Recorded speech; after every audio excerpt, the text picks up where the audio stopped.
The fabric of our universe and all its constituents are composed of minuscule entities known as atoms. Picture atoms as the fundamental units from which everything in our surroundings is assembled. But how did these atoms come into being?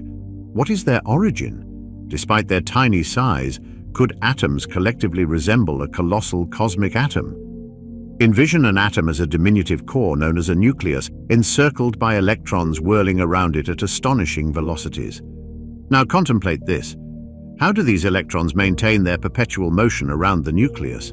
This inquiry ignited significant curiosity in the early 20th century, paving the way for the emergence of quantum mechanics, an enthralling domain of inquiry. Scientists were resolute in unraveling the enigmas surrounding atoms.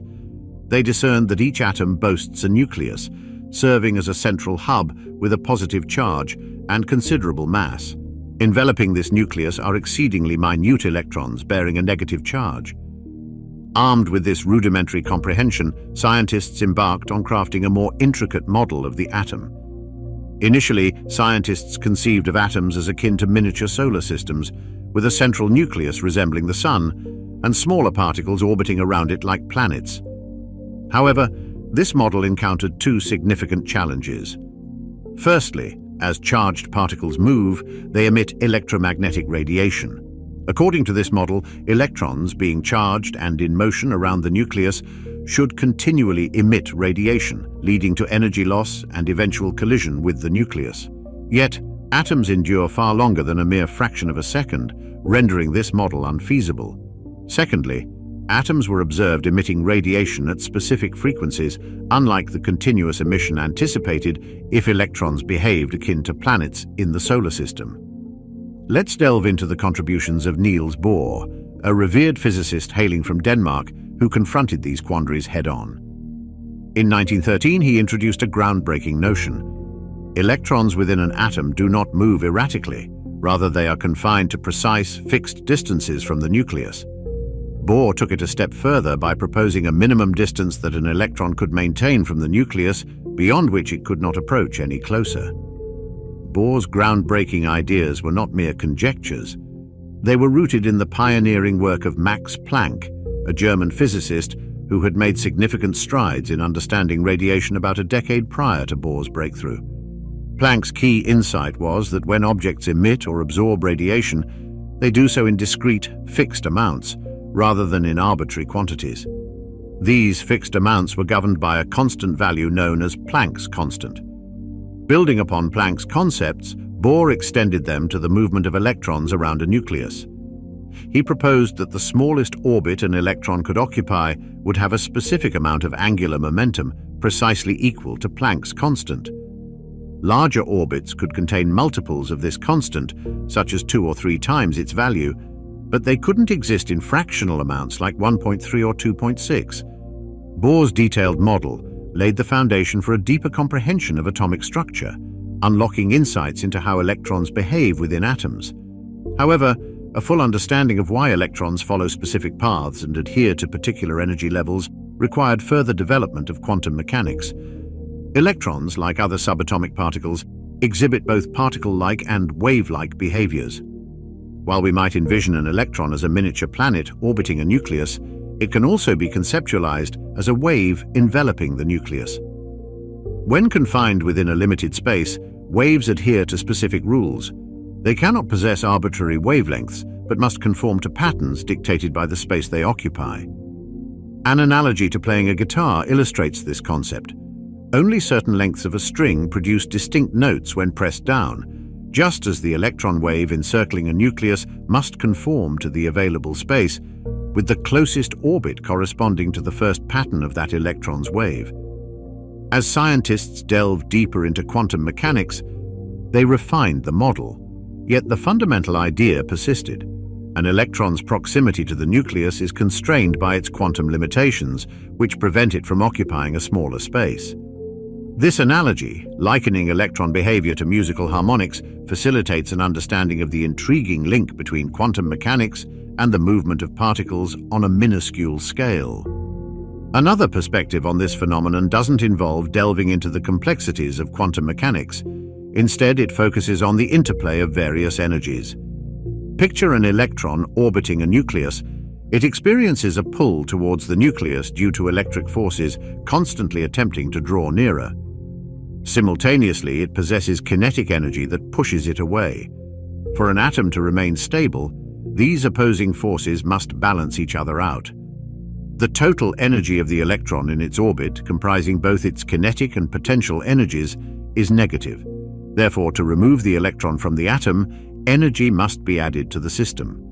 This situation bears resemblance to planets orbiting the Sun. Extra energy is required to dislodge a planet from the solar system. Imagine an electron being drawn toward the nucleus due to its electric charge. However, because of the constraints imposed by quantum mechanics, it cannot quite reach the nucleus and thus remains in orbit. This phenomenon is permissible in physics because the overall energy of the system is negative, indicating stability and maintaining cohesion to form a durable atom.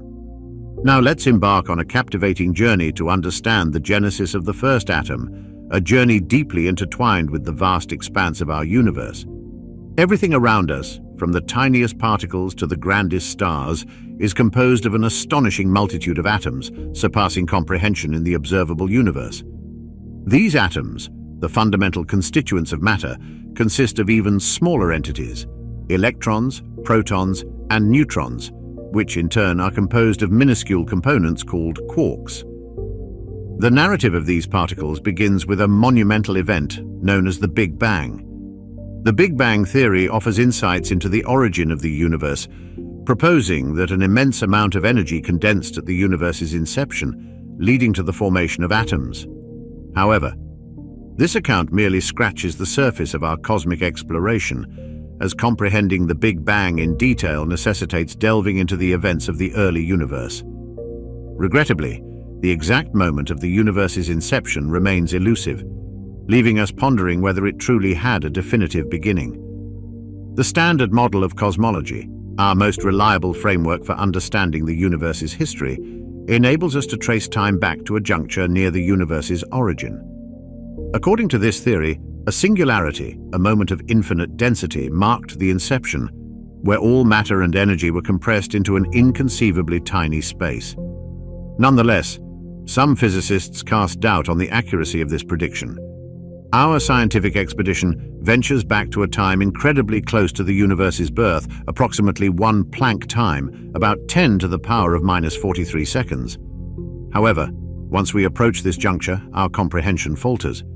Before this infinitesimal fraction of time elapses, the universe's earliest moments remain shrouded in mystery, beyond our observational reach. In our quest for knowledge, we edge ever closer to the moment of time's genesis. Yet, the precise instant when time equals 1 remains an enigmatic puzzle, compelling us to delve deeper. To delve into the universe's primal epochs, we must explore a theory melding two fundamental principles: gravity and quantum mechanics. This theory, known as quantum gravity, elucidates the behaviors of celestial bodies like stars and planets, as well as the interactions of subatomic particles. Our cosmic odyssey transports us to a phase termed the Planck epoch, occurring at a staggeringly brief interval of 10 to the power of minus 43 seconds. During this epoch, it's conjectured that all fundamental forces, such as electromagnetism, the weak force, the strong force, and gravity, coalesced into a singular unified force. Now, let's embark on a systematic journey through the Big Bang theory, commencing prior to the Planck epoch, which signifies the inception of cosmic evolution. However, before we plunge into this epoch, caution is warranted. The state of the universe during this primordial era and the events preceding it remain uncertain due to the singularity at t equals 1, the moment of time's inception. Our expedition commences with a phase known as inflation, occurring shortly after the Big Bang, spanning from about 10 to the power of minus 36 seconds to approximately 10 to the power of minus 33 seconds. During inflation, the universe underwent an extraordinary period of expansion, surpassing human comprehension. This expansion occurred at such a rapid pace that it transformed the universe from a minute point to a size akin to that of a large orange. It's imperative to grasp that while information cannot exceed the speed of light, inflation entails the expansion of space itself. Consequently, remote regions in the universe can drift apart at velocities surpassing the speed of light. While the inflationary period offers glimpses into the universe's infancy, our most concrete understanding stems from post-inflation events. During this period, the Big Bang wasn't merely a solitary point in space and time, but a phase when the universe was intensely hot, dense, and rapidly expanding. As we navigate this cosmic chronology, we unravel the mysteries surrounding the universe's genesis and contemplate the formidable forces shaping its evolution. Inflation is presumed to have occurred between approximately 10 to the power of minus 36 and 10 to the power of minus 33 seconds after the Big Bang. The impetus driving this expansion remains unidentified, and inflation obliterates any traces of what transpired prior. The standard model of cosmology adeptly elucidates events from roughly 10 to the power of minus 12 seconds after the Big Bang, as modern-day particle accelerators can replicate the universe's energy levels. Before this juncture, conjectures abound regarding the period spanning from about 10 to the power of minus 33 seconds to 10 to the power of minus 12 seconds, during which gravity, the strong force, and the electromagnetic and weak forces were unified. The origins of the first elementary particles, those without mass, present a cosmic conundrum with various possible explanations. One notion proposes that they originated amidst the intense energy of the Big Bang, while an alternative theory suggests their emergence stemmed from a metamorphosis within an inflation field. This transformation converted inflaton particles into the elementary particles constituting the universe today. This cosmic narrative unfolds around 10 to the power of minus 11 seconds after the Big Bang, initiating the quark epoch as temperatures plummet to about 10 to the power of 15 Kelvin. During this epoch, the universe witnesses a dynamic interplay between electromagnetism and the weak force, culminating in a phenomenon known as electroweak symmetry breaking. Concurrently, the Higgs field acquires a non-zero potential, imparting mass to the elementary particles delineated by the standard model of particle physics. This lays the groundwork for the eventual formation of atoms, as the early universe's temperature skyrockets to an astonishing 1 quadrillion Kelvin. As the universe continues to expand and cool, the exceedingly high temperatures hinder quarks from coalescing into composite particles like protons and neutrons. However, around 10 to the power of minus 5 seconds after the Big Bang, as the temperature dips to approximately 1 trillion Kelvin, a remarkable transformation occurs. The quark plasma metamorphoses into a composite mixture of particles known as a hadron gas, comprising protons, neutrons, and specific varieties of mesons. Subsequently, these mesons undergo further transformations, giving rise to the emergence of photons and electrons. With each reduction in temperature, there's a process wherein particles and their antimatter counterparts annihilate each other. Nonetheless, owing to a slight imbalance in this process, certain particles, such as specific types of quarks and electrons, persist. This remnant matter proves pivotal for the formation of protons, neutrons, and electrons, the fundamental constituents necessary for crafting the earliest atoms. This intricate choreography of particles and forces shapes the narrative of the universe, laying the foundation for its evolutionary trajectory. Approximately 1 second after the Big Bang, during a phase dubbed the lepton epoch, temperatures plummet to around 5 billion Kelvin. It's at this juncture that particles known as leptons complete their annihilation process. Following this event, the majority of matter particles undergo a transformation into photons and neutrinos. However, due to the disparity between matter and antimatter, a small residue of protons, neutrons, and electrons endures. These residual particles serve as the fundamental constituents for the formation of atoms. A short while after the universe's inception, a pivotal phase called Big Bang nucleosynthesis commences. During this period, an equal number of protons and neutrons are generated. Neutrons, however, are inherently unstable and undergo beta decay, transforming into protons within approximately 10 to the power of minus 5 minutes. While temperatures remain elevated, the conversion between protons and neutrons remains balanced. However, as the universe gradually cools, more neutrons decay. Some of these neutrons combine with other particles, forming larger nuclei before disintegrating.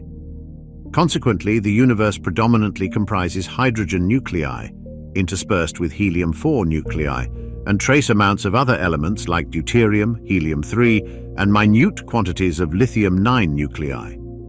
In the cosmic narrative, a pivotal segment unfolds known as the photon epoch, spanning roughly 380,000 years. Throughout this period, the universe is predominantly filled with ionized nuclei devoid of orbiting electrons. For stable neutral atoms to form, electrons must interact with these positively charged nuclei. However, due to the universe's elevated temperature, electrons and nuclei struggle to remain bound before electrons gain excessive energy and break free.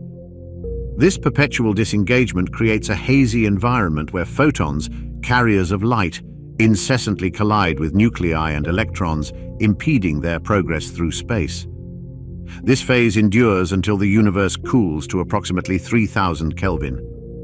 At this juncture, electrons, now possessing diminished energy, are captured by the electromagnetic force, forming stable bonds with nuclei in a process known as recombination. This marks the emergence of stable neutral atoms, liberating photons from their prior entanglement with the swirling amalgamation of positively charged nuclei and negatively charged electrons. Subsequently, these photons traverse space unhindered. For denizens of the universe, this journey of light unfolds as a mesmerizing spectacle. Presently, we can observe the cosmic microwave background radiation emanating from all directions. This luminous radiation captures the moment when the first stable neutral atoms materialize, furnishing invaluable insights into the early universe and the genesis of atoms. As we contemplate the enigmas of the cosmos, a thought-provoking question arises. Do atoms ever truly make contact with one another? This inquiry beckons us to explore the fundamental nature of atomic interactions, prompting reflection on the profound mysteries governing the behavior of these elemental constituents in the cosmos.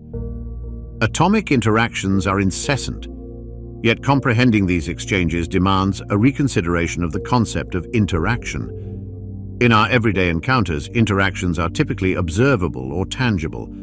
For instance, when two magnets are brought close together, their interaction is visible, or when two charged balloons approach each other, the force between them is palpable. In these scenarios, the properties of the magnet's poles or the charge on the balloons dictate their interaction, facilitating a dynamic exchange on a scale perceptible to us.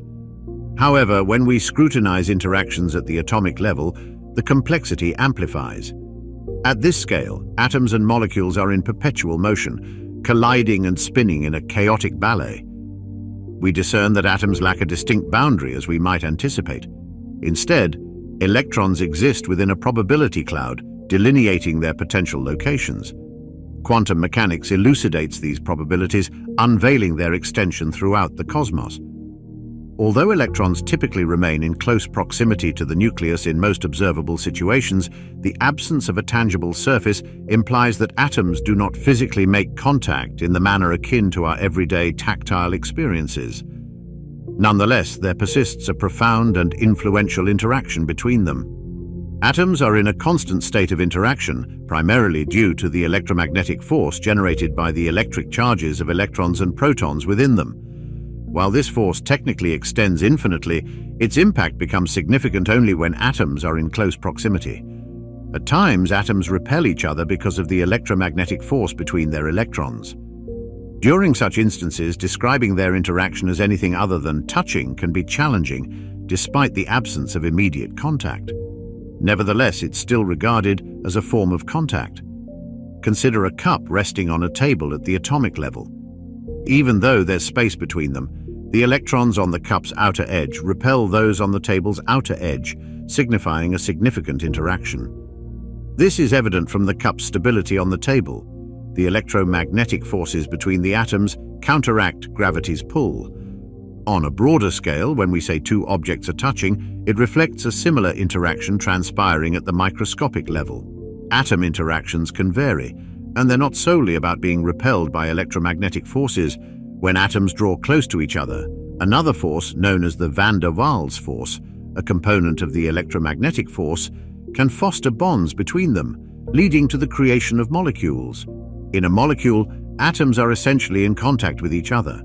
Intriguingly, even the nuclei within atoms can potentially come into contact, albeit challenging due to the strong electromagnetic repulsion between positively charged protons in each nucleus. Here, quantum mechanics comes into play. If two atoms are brought together and held in place for a duration, there's a random possibility that their nuclei can fuse.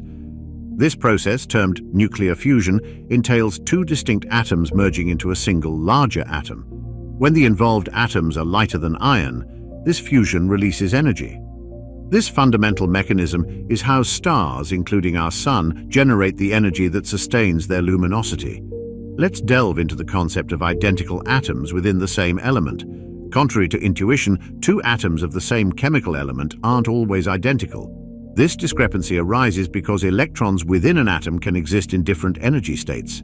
Thus, if two atoms of the same element have electrons in varying states, they can differ from each other. For instance, envision one copper atom with an excited electron and another with all electrons in their lowest energy state. These two atoms exhibit disparity. The excited copper atom emits light when the electron returns to its lowest energy state, whereas the other doesn't. How an atom chemically bonds with other atoms hinges on the energy states of its electrons. Consequently, two atoms of the same element may react dissimilarly if their electrons are in different states. Chemists recognize the critical role of understanding and specifying the energy states of electrons within atoms to fully grasp and forecast reactions. Even when atoms of the same element possess electrons in identical energy states, they are not truly identical due to factors such as differing movement or rotation speeds, which impact their ability to form chemical bonds. Atoms with slower movement, such as those in solid iron, have sufficient time to form stable bonds, while faster-moving atoms, like those in liquid iron, struggle to do so. Consequently, a tin atom moving slowly behaves differently from one moving quickly. Consider a scenario where two atoms of the same element possess electrons in the same energy states and move and spin at identical speeds. Would they be identical? The answer is no. Similar to electrons, neutrons and protons within an atom's nucleus can also exist in different energy states. Furthermore, the nucleus as a whole can undergo rotation and vibration at varying speeds. Thus, even with all other factors held constant, two atoms of gold might have nuclei in different energy states, leading to disparate behaviors in nuclear reactions. Achieving perfect identicalness between two atoms of the same kind is exceedingly challenging. Despite two atoms being chemically indistinguishable and reacting similarly, they cannot be deemed entirely identical. This principle extends beyond electrons to encompass the nucleus of an atom, comprised of tightly bound neutrons and protons. It's vital to grasp that atoms of the same type may possess different neutron numbers, yet remain the same atomic species. These differences are termed isotopes, carrying significant implications, particularly in nuclear reactions like radioactive decay. While the presence of a specific isotope does not impact an atom's chemical reactions, it profoundly influences its behavior in nuclear reactions. Varied isotopes decay at distinct rates and exhibit unique characteristics during radioactive processes. Some isotopes decay rapidly, transforming into other elements while emitting radiation, whereas others remain stable. In scenarios such as carbon dating, discerning between isotopes of the same element is crucial. For instance, a carbon-12 atom differs from a carbon-14 atom. Simply tallying the total carbon atoms in a sample does not reveal its age. Instead, analyzing the presence of different carbon isotopes within the sample is imperative. It's important to acknowledge that atoms lack unique identities beyond the characteristics we've already discussed. If two carbon atoms exist in precisely the same molecular, atomic, electronic, and nuclear states, they are indistinguishable regardless of their origin or past experiences. As the fundamental constituents of matter, do atoms possess colors? This question prompts further inquiry. When numerous atoms aggregate, as in the composition of the screen you're viewing, color becomes apparent. But does each individual atom harbor its distinct hue? If so, is it the nucleus or the electrons that exhibit color? And if color exists at this scale, what would it entail? The colors we perceive are constructs of our brains. They do not exist independently of our visual interpretation. Thus, what exactly constitutes color? To comprehend this, we must delve into the nature of light. Light comprises particles known as photons, which demonstrate wave-like behavior unless observed, a phenomenon termed wave-particle duality. This concept is inherently paradoxical. These waves encompass various frequencies and are categorized into 7 primary sections based on their wavelengths, from expansive radio waves to minuscule gamma rays. Human vision is limited to a small segment of this spectrum, visible light, while the rest remains imperceptible. The significance of this range lies in the evolutionary development of eyes in underwater environments, where visible light efficiently penetrates water, unlike infrared and ultraviolet rays, which render water somewhat opaque. Were organisms to evolve in sulfurous lakes orbiting neutron stars, their visual systems might have adapted to perceive phenomena akin to X-rays.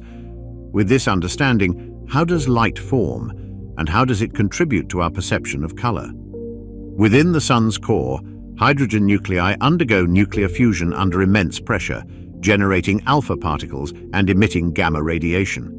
This radiation traverses the Sun, interacting with hydrogen atoms over millennia, gradually losing energy until it manifests as visible or ultraviolet light upon reaching Earth. When light encounters a surface, it can either be absorbed or reflected, contingent upon the material's composition. For instance, a blue fabric appears blue because it reflects blue light while absorbing other hues. Conversely, black objects absorb light, leading to heat accumulation, whereas white surfaces reflect most light, remaining relatively cool. This interplay between light and matter is termed bulk reflection and absorption. When light illuminates a collection of atoms, factors such as atomic spacing and arrangement influence the colors of reflected light. For instance, although snow and ice share molecular composition, their distinct arrangements result in divergent appearances, with snow appearing white and ice translucent. Water, possessing minimal light absorption, permits light to penetrate deeply, necessitating considerable depth to evade sunlight. Let's explore whether atoms exhibit colors in the context of bulk reflection. Simply put, atoms do not possess discernible colors at this scale due to the vastly larger wavelengths of light compared to the size of individual atoms, rendering color perception impossible. However, when a substance is heated, its constituent atoms become more energetic, resulting in the emission of photons, a phenomenon known as thermal radiation. It's intriguing that heating any substance elicits a spectrum of colors, yet this phenomenon is only observable when numerous particles are present together. Isolated atoms do not emit noticeable colors when heated. Now let's delve into the phenomenon of gas discharge, wherein passing electric current through a group of atoms excites them, causing the release of photons. The emitted light varies in color depending on the specific substance involved, thereby generating a distinctive color pattern for each element. For instance, hydrogen atoms emit characteristic colors, as do elements like iron. In essence, each element possesses its unique emission spectrum, which we might perceive as the element's color in our daily experiences. However, it's crucial to recognize that atoms are minuscule compared to the wavelengths of light. Thus, the conventional notion of color does not directly apply at the atomic level. Now, let's address another question. Why don't protons within atomic nuclei repel each other? In nature, 4 primary forces govern interactions: gravity, the weak force, electromagnetism, and the strong force. While gravity is more familiar in everyday contexts, on the atomic scale, electromagnetism, the weak force, and the strong force predominate. Electromagnetism, approximately 10 circumflex 37 times stronger than gravity, is responsible for attracting electrons to protons within atoms. You may wonder why protons within atomic nuclei subject to electromagnetic repulsion do not forcefully repel each other. According to Coulomb's law, in a helium atom, 2 protons should experience significant repulsion, driving them apart instantaneously. However, they remain bound together due to the influence of a much more potent force known as the strong nuclear force. This force, approximately 100 times stronger than electromagnetism, operates within atomic nuclei, effectively counteracting electromagnetic repulsion. Despite its dissimilar mode of action compared to electromagnetism, the strong nuclear force is the primary factor ensuring the cohesion of protons within the nucleus. Although less commonly discussed outside of advanced academic settings, the realm of quantum chromodynamics elucidates the mechanisms by which protons and neutrons remain tightly bound within atomic nuclei, despite the formidable electromagnetic repulsion they encounter. The strong nuclear force, which binds atomic nuclei, contributes approximately 99% of the mass of everyday matter, a fact that may surprise many given the prevalent misconception regarding the role of the Higgs field. To grasp the strong force better, let's delve into the composition of protons and neutrons.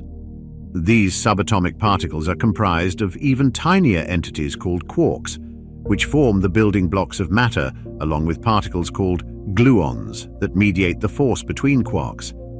Protons consist of 2 up quarks and 1 down quark, while neutrons contain 2 down quarks and 1 up quark. Gluons, akin to glue in the subatomic realm, maintain the proximity of quarks within particles. These gluons possess what's called a color charge, although it's not related to colors as we perceive them. Gluons come in 3 varieties, red, green, and blue, and when combined they yield the neutral hue of white. To ensure electrical neutrality, all 3 colors must be blended together, or alternatively, color-anticolor charges can be employed. The interaction between gluons and quarks is pivotal for keeping them bound together.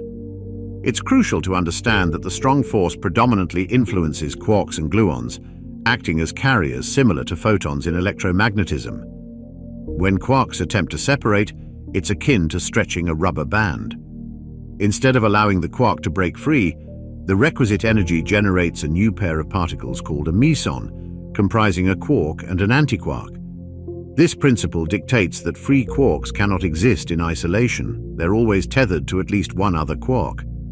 Mesons play a significant role in the interactions between protons and neutrons within atomic nuclei.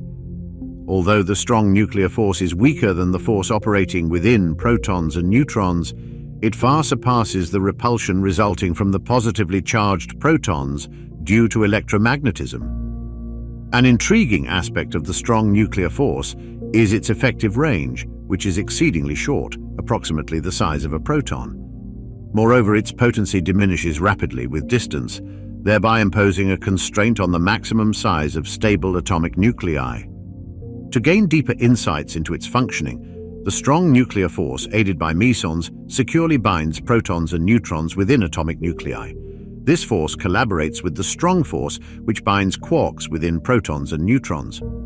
A comprehensive understanding of the strong force is indispensable for comprehending the nature of matter and elucidating the reasons underlying the existence of various phenomena, including ourselves. Now, let's explore the dimensions of a proton, a diminutive particle at the core of the subatomic realm.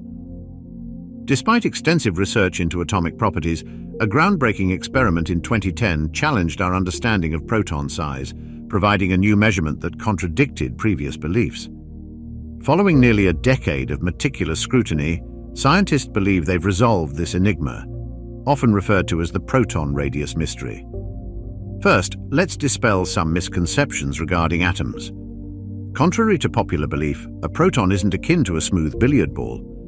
Rather, it resembles a cloud of quarks held together by gluons, adding intricacy to our comprehension of its structure. Quarks play a pivotal role in shaping the proton's characteristics, particularly its positive charge.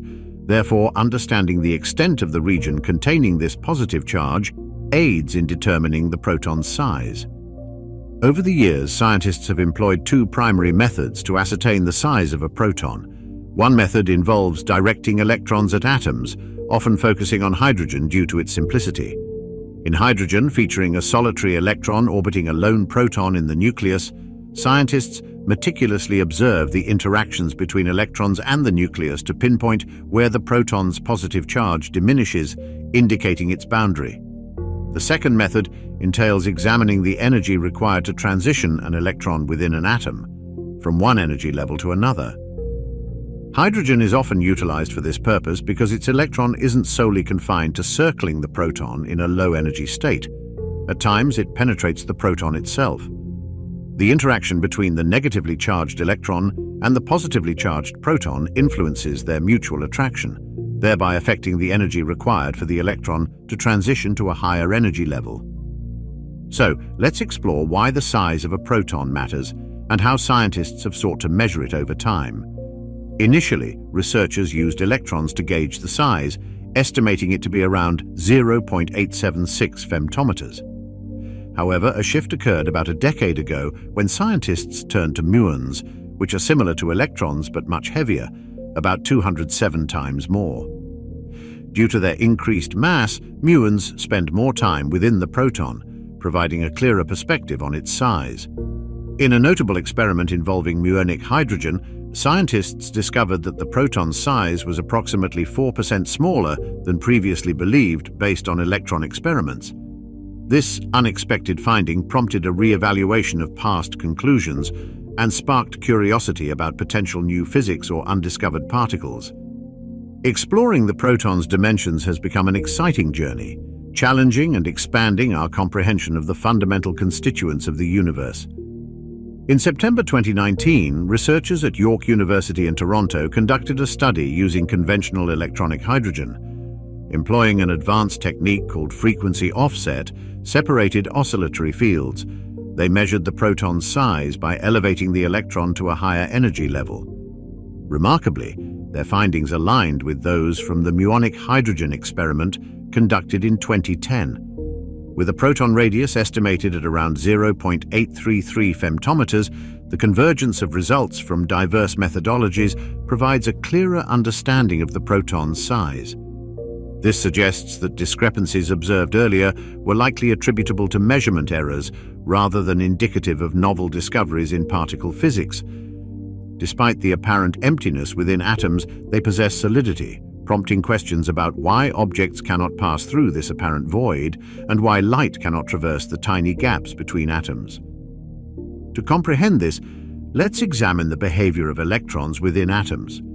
The conventional notion of electrons orbiting like planets around the Sun oversimplifies their behavior. Instead, envision electrons as a dynamic swarm, moving unpredictably akin to birds or bees. Within an atom, electrons resemble dancers in a synchronized performance. Although tracking individual electrons proves challenging due to their rapid motion, collectively they form patterns akin to dance steps, guided by mathematical equations. These patterns can vary from graceful to frenetic, analogous to different dance styles.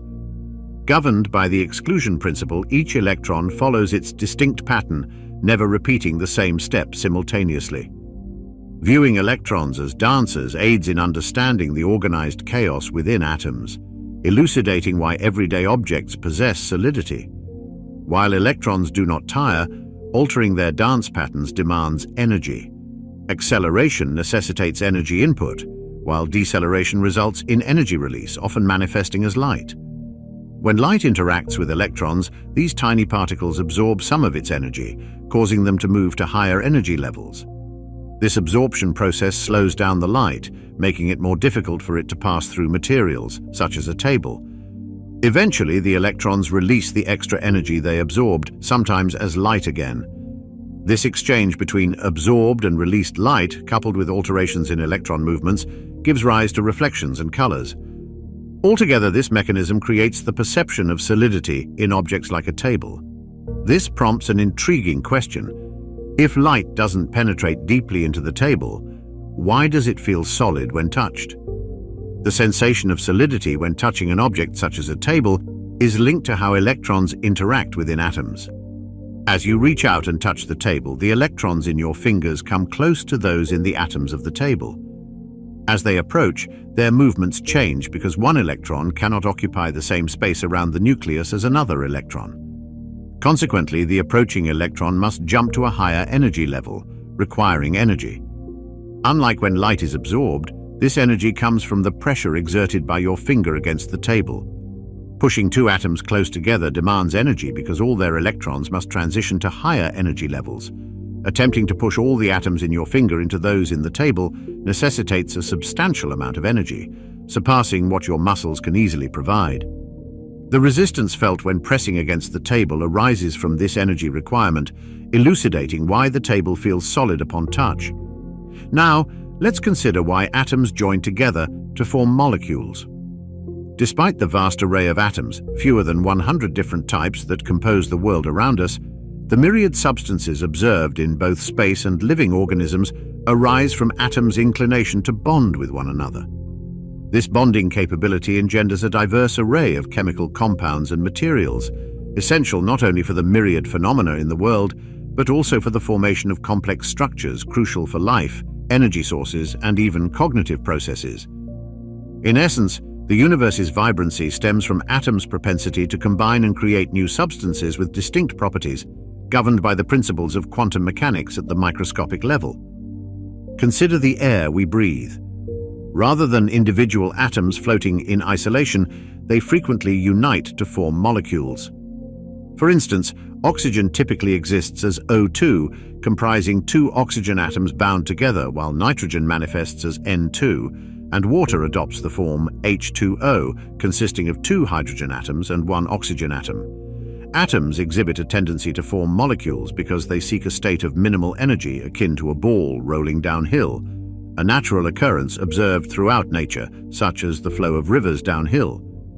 Energy plays a pivotal role in shaping these molecular structures, particularly in the case of hydrogen, the simplest atom, which typically manifests as H2 or hydrogen gas. Quantum mechanics provides insights into why atoms collaborate to form molecules, aiming to achieve lower energy states. When a second hydrogen atom enters the picture, intriguing dynamics unfold. As the atoms approach each other, their negatively charged electrons repel one another due to their identical charges.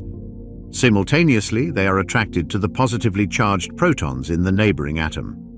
This delicate interplay results in the protons settling at an optimal distance from each other, enabling electron sharing while minimizing repulsion. It's essential to recognize that atomic attraction isn't solely dictated by electron cloud repulsion. Numerous intricate interactions influence molecular formation. Fundamentally, the movement of electrons and the interplay of charges at the quantum level facilitate atom-to-atom bonding, with each atom striving to achieve equilibrium in its energy state. The intricate process of atoms coalescing into molecules is governed by the principle of total energy within a system. This overarching energy determines how atoms bond, giving rise to cohesive molecular structures. Understanding this process in a two-atom system, such as when hydrogen atoms combine to form a molecule, necessitates consideration of various factors. The kinetic energy of each atom, coupled with the potential energy interactions between their protons and electrons, collectively contribute to the system's total energy. In the realm of quantum mechanics, the Hamiltonian serves as a tool for evaluating a system's energy. To decipher this energy puzzle, we grapple with a complex equation known as the time-independent Schrödinger equation, with the Hamiltonian providing guidance. While solving this equation directly can prove challenging, graphical representations aid in visualizing energy changes and understanding the intricate energy dynamics at play. In the provided graphs, we observe a dip as two atoms draw closer, indicating the system's lowest energy point. When these atoms reach an optimal distance, they establish a harmonious relationship, becoming more stable with lower energy compared to their solitary states. This phenomenon sheds light on why hydrogen atoms prefer to form H2 molecules rather than existing independently. Atoms engage in a unique connection known as a covalent bond when they share electrons, promoting stability. This bonding propensity extends beyond two atoms, offering insights into the mechanisms that maintain atomic stability. Examination of electron orbital arrangements reveals that atoms achieve maximum stability when possessing specific electron counts, 2, 10, 18, 36, 54, or 86. These figures correspond to the electron configurations of noble gases, which exhibit minimal inclination to bond with other atoms. Atoms strive for stability by endeavoring to fill their outer electron shells, achieved through electron sharing in covalent bonds or electron transfer in ionic bonds. However, this pursuit of stability is intricate, balancing the attractive force pulling electrons together with the repulsive force between electron clouds and the atom's nucleus. An understanding of the stabilizing role of specific electron counts unveils a narrative rooted in quantum mechanics. The Schrödinger equation and the Pauli exclusion principle play pivotal roles in elucidating this phenomenon. The Pauli exclusion principle dictates that no two electrons can occupy the same quantum state, necessitating opposite spins if they inhabit the same orbital. Integration of these principles reveals distinct numerical patterns, termed magic numbers, governing the lowest energy configurations in chemical systems. Comprehending intricate systems involving multiple atoms, such as water, H2O, demands meticulous calculations. The Morse potential equation serves as a valuable tool, aiding in determining the optimal bond length for molecules to attain the lowest energy state. Quantum mechanics, with its comprehensive rules and mathematical framework, facilitates our comprehension of natural phenomena. However, it's essential to recognize that while quantum mechanics offers insights into the behavior of matter, it does not invariably elucidate the reasons behind their existence. Now, let's explore a captivating subject: neutron stars. Are they akin to colossal atoms? Neutron stars exhibit unparalleled characteristics in the cosmos, boasting sizes spanning kilometers and possessing incredibly dense and turbulent cores. This prompts a compelling question: how can entities like neutron stars exist? The life cycle of a star hinges on a delicate equilibrium between gravitational collapse and outward pressure from radiation. Within a star's core, hydrogen atoms undergo fusion, transforming into helium over time. As stars progress, they deplete their hydrogen reserves, leading to helium fusion and subsequent synthesis of heavier elements like carbon. During stellar evolution, the core accumulates layers of progressively heavier atomic nuclei. Fusion reactions convert carbon into neon, then oxygen and silicon. Ultimately, iron forms, marking the cessation of fusion processes. When fusion halts, radiation pressure undergoes a sudden decline, disturbing the star's equilibrium. If the core exceeds approximately 1.4 times the mass of the Sun, it experiences catastrophic collapse. Outer core layers hurtle inward at velocities up to 70,000 kilometers per s. At this critical juncture, only the fundamental forces within an atom can withstand the collapse. However, in the intense compact environment, protons can readily convert into neutrons and vice versa due to the influence of the weak force. As the universe's temperature gradually drops, approximately 1 second after its inception, the weak force begins to diminish, causing a slowdown in the conversion between protons and neutrons. This period, known as freeze-out, marks the settling of particles like protons and neutrons into their distinct identities. It's a crucial juncture where fundamental constants of nature, such as the masses of quarks, start to influence the universe's future trajectory. Neutrons, consisting of 2 heavier down quarks and 1 lighter up quark, possess slightly more mass than protons, composed of 2 lighter up quarks and 1 heavier down quark. As the universe continues to cool, there's a pivotal shift in particle identities. Due to their heavier nature, neutrons preferentially transform into lighter protons due to lower energy requirements. This subtle difference in mass leads to an abundance of protons compared to neutrons in the universe, with approximately 7 protons for every neutron. This ratio plays a crucial role in shaping the universe's evolution. Protons serve as the fundamental constituents of hydrogen and helium, the primary fuels for stars, and the foundational elements for all other elements. Their positive charge enables interactions with other particles, laying the groundwork for chemistry and the emergence of life. Had certain fundamental properties like the mass of the down quark been different, the universe's composition and development would have been drastically altered. A scenario where neutrons are lighter would result in their outnumbering protons, imposing constraints on the range of possible chemical reactions. Hydrogen, consisting solely of a proton, would exhibit unstable behavior over time. While some protons might persist by binding to neutrons before decaying into helium atoms, helium's inherent stability would hinder easy reactivity, especially in the presence of numerous neutrons. In such a universe, sustaining nuclear fusion, the process fueling stars, would prove challenging. The outcome would be a cold, desolate cosmos devoid of stars, galaxies, planets, or life as we know it. Hence, the prevailing preference for protons over neutrons in the universe, albeit not fully comprehended, is a fortuitous circumstance. Another significant divergence that influences the universe's evolution is the absence of antimatter. Envision gazing up at the sky one day and witnessing an alien civilization annihilating itself. an event as potent as a stellar explosion, signaling the existence of a catastrophic weapon capable of obliterating entire worlds. Throughout Earth's history, conflicts and disputes have been commonplace among civilizations, suggesting that other planets might confront similar challenges. On a planet akin to Earth, but characterized by heightened hostility, the quest for dominance triggers an arms race, spanning from conventional weaponry to cutting-edge technologies such as nanomachinery and atomic bombs. These advanced extraterrestrial beings harness antimatter as a weapon. They master the production and containment of antimatter particles, harnessing electromagnetic forces to confine them until deployment. Unlike conventional armaments, antimatter weaponry requires minimal fuel or intricate mechanisms. When antimatter particles encounter regular matter on their planet's surface, they undergo annihilation, unleashing immense energy and self-destructing in the process. Even a minuscule quantity of antimatter, such as a gram, can unleash energy equivalent to that produced by a traditional nuclear bomb, utilizing approximately 90 kilograms of fuel. Some theorists have put forward the intriguing notion that our universe might be akin to an atom within a vastly larger cosmos. One such concept, the one-electron universe theory, proposes that what we perceive as numerous electrons could, in fact, be a solitary electron traversing time at incredible speeds, creating the illusion of multiplicity. While this theory lacks robust scientific support, its contemplation has spurred the development of similar hypotheses. Another compelling concept is the multiverse theory, positing that every constituent of matter in our universe, atoms, electrons, and their characteristics, might mirror atoms within a broader cosmic framework.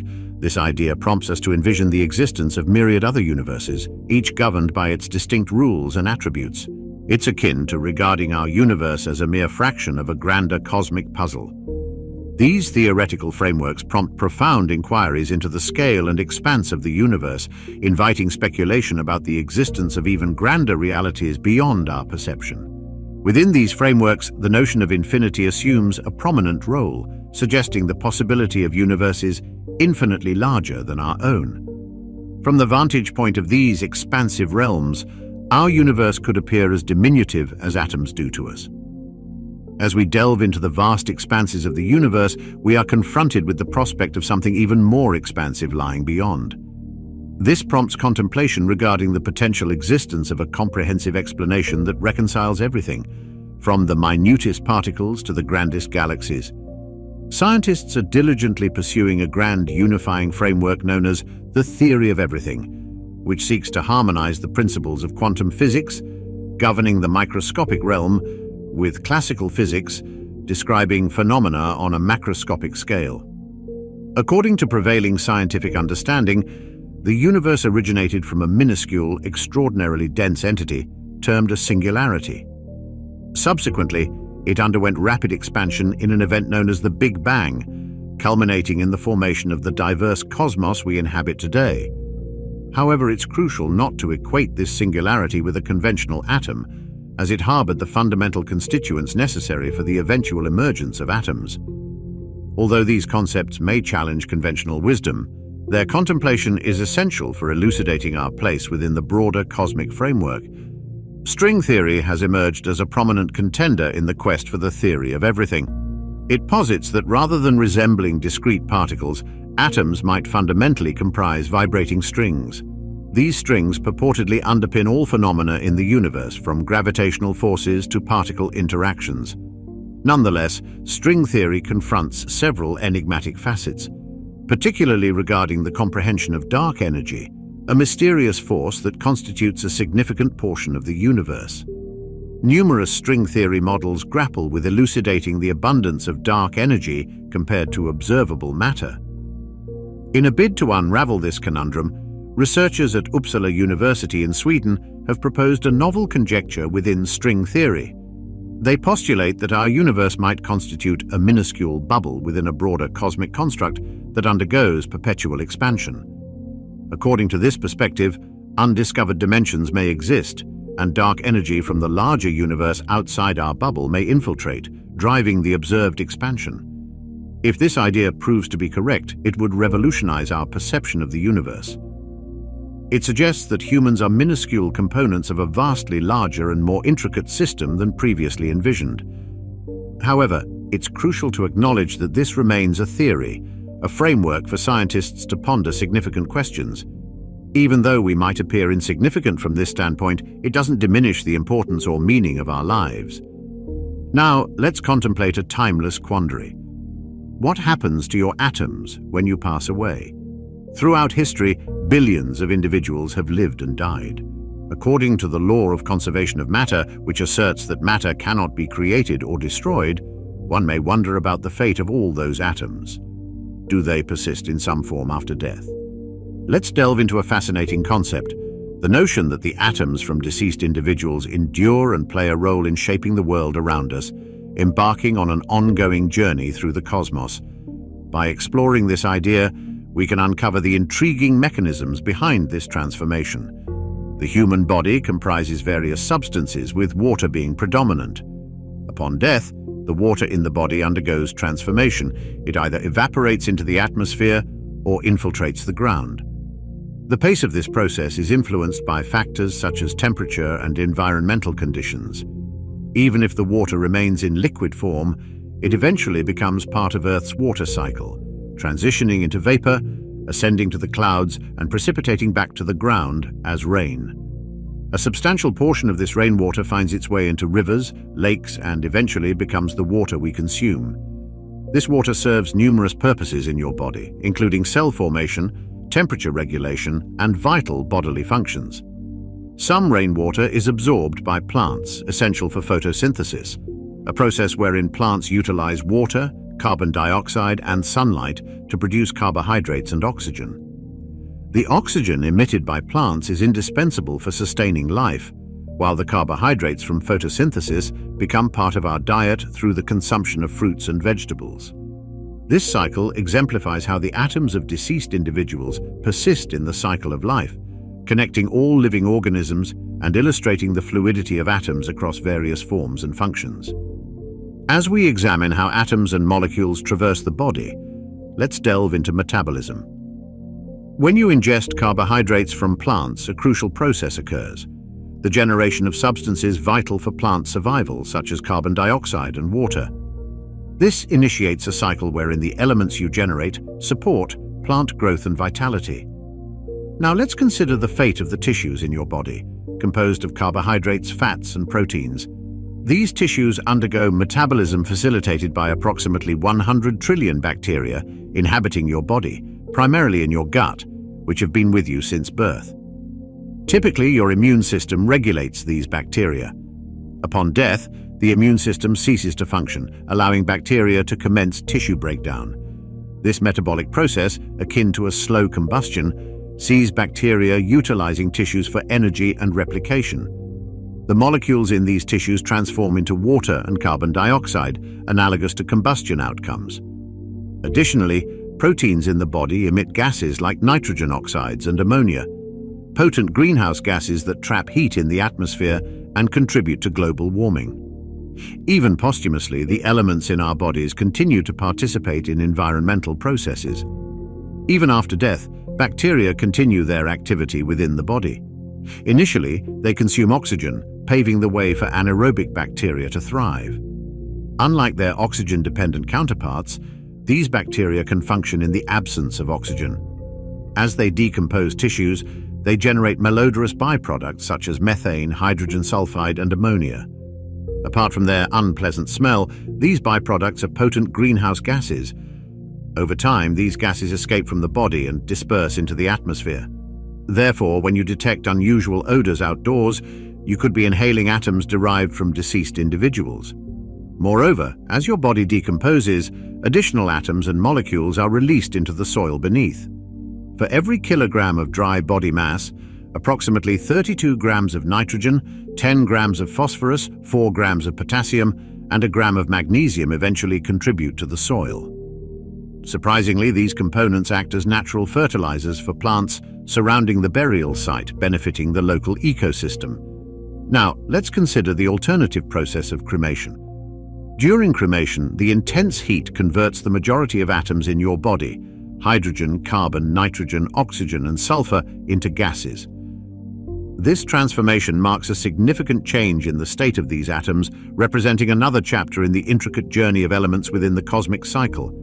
After cremation, various gases, including water vapor, carbon dioxide, nitrogen oxides, and sulfur oxides, are released into the atmosphere. Additionally, a considerable portion of your remains, amounting to several kilograms, transforms into ash. Interestingly, the weight of these ashes is roughly equivalent to your birth weight, highlighting the cyclical nature of life. Analyzing the composition of these ashes reveals that the bulk consists of phosphate and calcium. This composition aligns with the integral role these elements play in the structure of bones, primarily originating from your skeletal framework. These ashes are likely to integrate into the soil, becoming part of plant structures. Consequently, these plants may serve as a source of nourishment for animals and humans, contributing to the cycle of life. In a fascinating twist, small fragments of you could end up in the morning cereal or burger of your great-grandchildren, perpetuating your contribution to sustaining life on our planet. However, it's essential to note a significant exception. Your body contains trace amounts of radioactive elements. Some of these elements undergo spontaneous fission through radioactive decay, transforming into other elements before entering the biosphere. For instance, radioactive potassium may transition into calcium, while minute quantities of thorium and uranium within your body will eventually evolve into lead. Alongside this decay process, certain helium atoms are generated due to the insufficient gravitational force on our planet. Helium tends to escape into space, although a fraction may be captured by massive celestial bodies like the Sun and Jupiter. This intricate interplay of elements adds complexity to the cosmic journey of atoms. We'll end it off right there. Thank you guys so much for watching this documentary. Be sure to like this video and subscribe. Until next time.